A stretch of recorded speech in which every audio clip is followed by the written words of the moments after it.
featuring Professor Ken and Reek in the Lion's Den.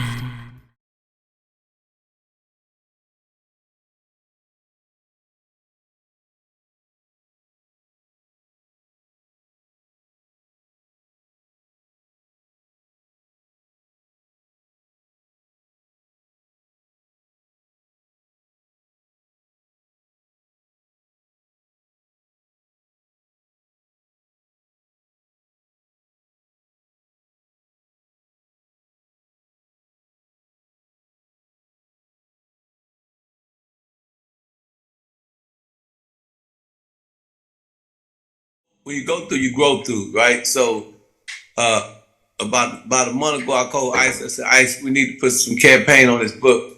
Ice T said, set it up. So we set it up, and that's how we ended up getting this interview. But the good thing about it is that Ice and we understood what we need to do. He didn't turn his back on me. He didn't get the bag and say, man, fuck you. You know what I'm saying? I got my 6 figures. I'm up. You know what I mean? He said, no, come on, Kenny.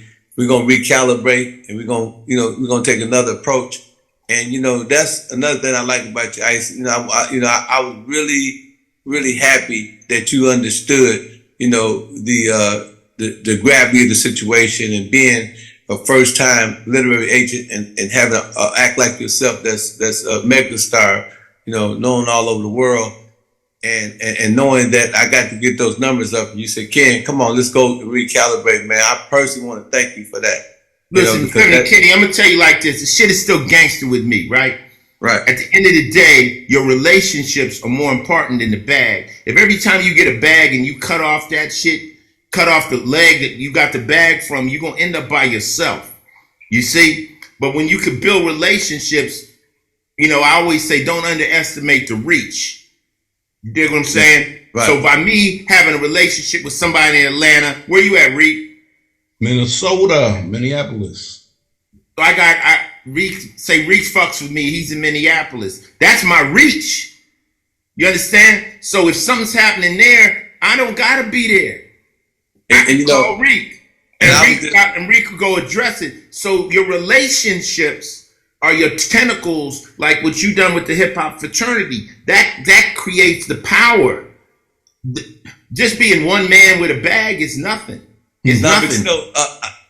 I was saying that because I wanted to segue into you and Spike relationship. So when I see what you do for me, then I know it's a given for you and Spike, because Spike did 25 years, 26 years. After 26 years, somebody would have been through somebody to the curb. So I think that your book, is going to be a great read. It's a great read for those who haven't read it. I read the book, but also it's your character. It's the things that you do. It's the moves that you make. It's the way you treat people that's considered, not on the same level you on, and you still take time and come up out of your comfort zone and still, reach and use those tentacles, as you were saying, that those relationships. And I think that that's one of the things that people are going to get from this book is the fact that, you got to keep it real with the people that you started with. You feel what I'm saying? All you got here in life is your reputation and integrity. That's right. It. The only thing you leave here on earth is your legacy. That's it.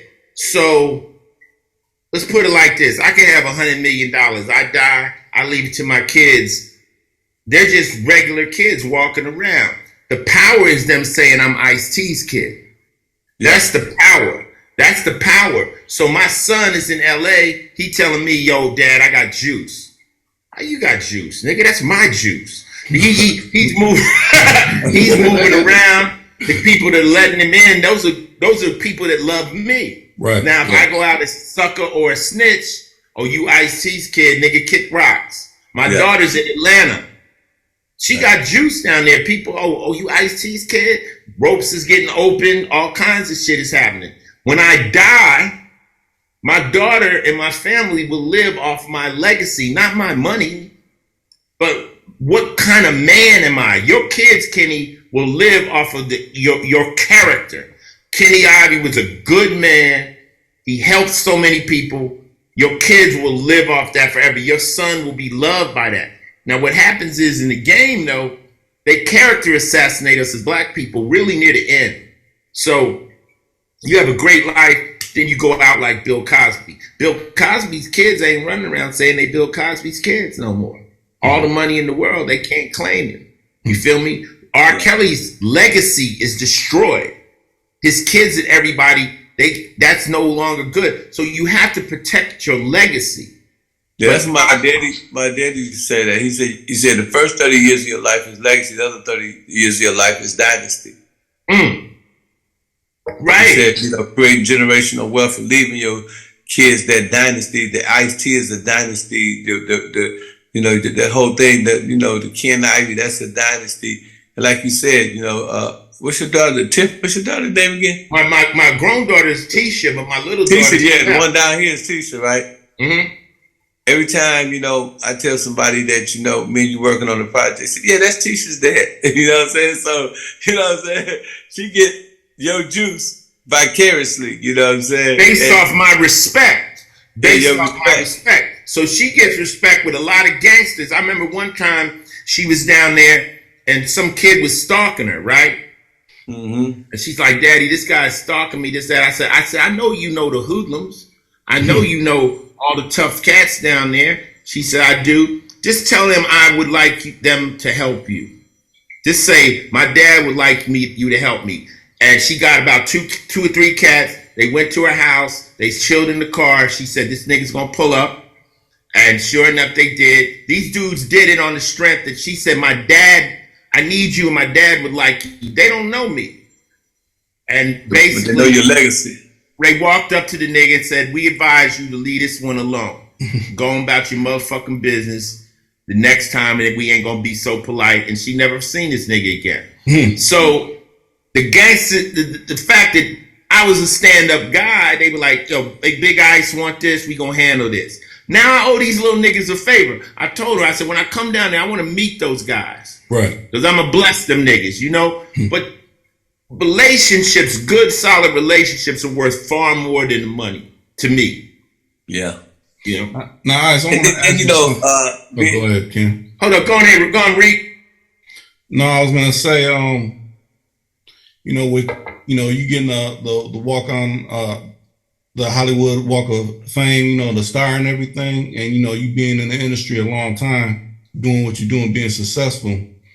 How do you look at it as a black man, a melanated man, the people that's in your peer group that were kind of on the same level as you? I'll say Michael Jackson, Prince. They're no longer here, but they're your peer group because they're your age range. Like, what are you doing that's keeping you, holding that baton still today versus where some of theirs might have burnt out kind of early in life? Well, it's very weird you bring up Michael Jackson and Prince because those were like my idols. Ain't a black kid that didn't sit in front of the TV and watch the Jackson 5 and try to dance like the Jackson 5. And Michael Jackson, Eric B said Michael Jackson had the most gangster nigga in the front row screaming like a bitch. Michael Jackson was a motherfucker, and Prince was a bad man. You know what I'm saying? I mean, right. You can't really fuck with Prince. And for those are superstars, those are mega stars. For them to be gone, it's crazy to me. I saw Biggie open up for Craig Mack. He's gone. I was friends with Pac. Right. He's gone. So, my mama used to say, if everybody you knew was in a room and we all threw our problems in the air, I bet you reach for yours on the way down. And it really just drives home the fact that for some moments people might think, I want to be this person or that person, but you really don't want to be that person. You might look at Bill Gates and say, man, I would like Bill Gates' money. Right. But you don't want to be Bill Gates. Rick Ross got a lot of money. Do you want to be Rick Ross? No. You wouldn't mind having his bread, but you don't want to be Rick Ross. You want to be you, So it made me understand that I'm me and never really, you can admire people, but never truly want to be them. Like just accept what they do.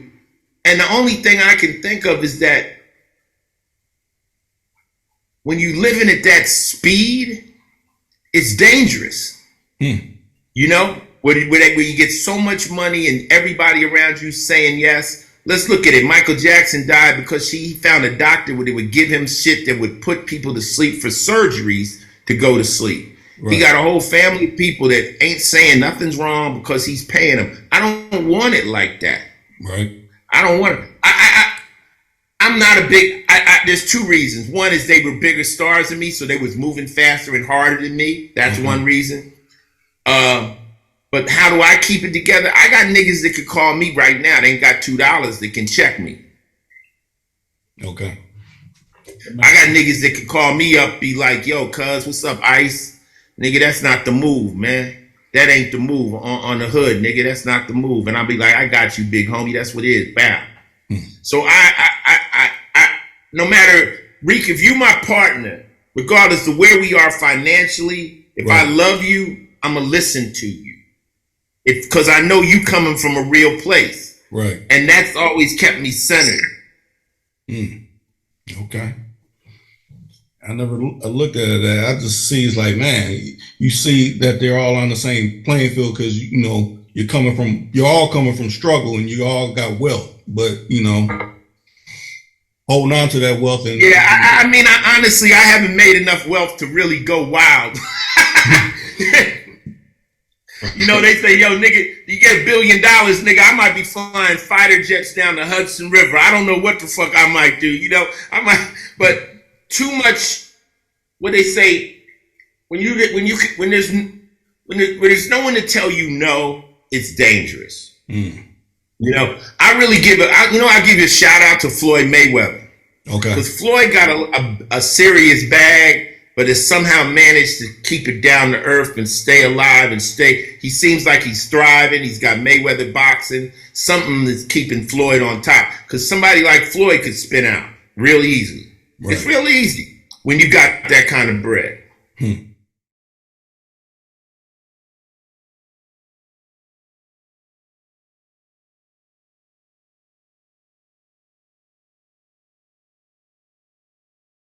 My book, The Art of Human Chess, is a bestseller, New York best time seller. And this book here sold millions, sold all over the world, all throughout the prison system. This is the book, The 48 Laws of Game Pimpology. Make sure you get these books. If you don't want to buy the hardcover, if you don't want to buy the paperback, then the best thing to do is go to iTunes on your cell phone and type in my name, Pimpin Ken, and I guarantee you the book will pop up. If that don't work, go to audible.com, type in my name. If that don't work, go to amazon.com, type in my name. Anywhere books is sold all over the country, you can get my books. These are my bestseller books. You hear people talk about them all the time on Instagram, on Snapchat. These are definitely some good reads. Please get my book. I guarantee you that you would never be the same. Your life would be impacted, and also your life would be enhanced just by getting these two books, The Art of Human Chess and The 48 Laws of Game.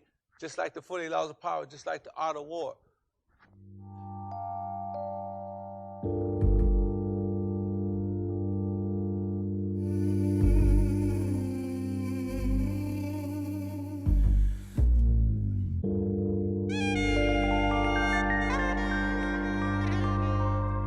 Too cool to count 24/7.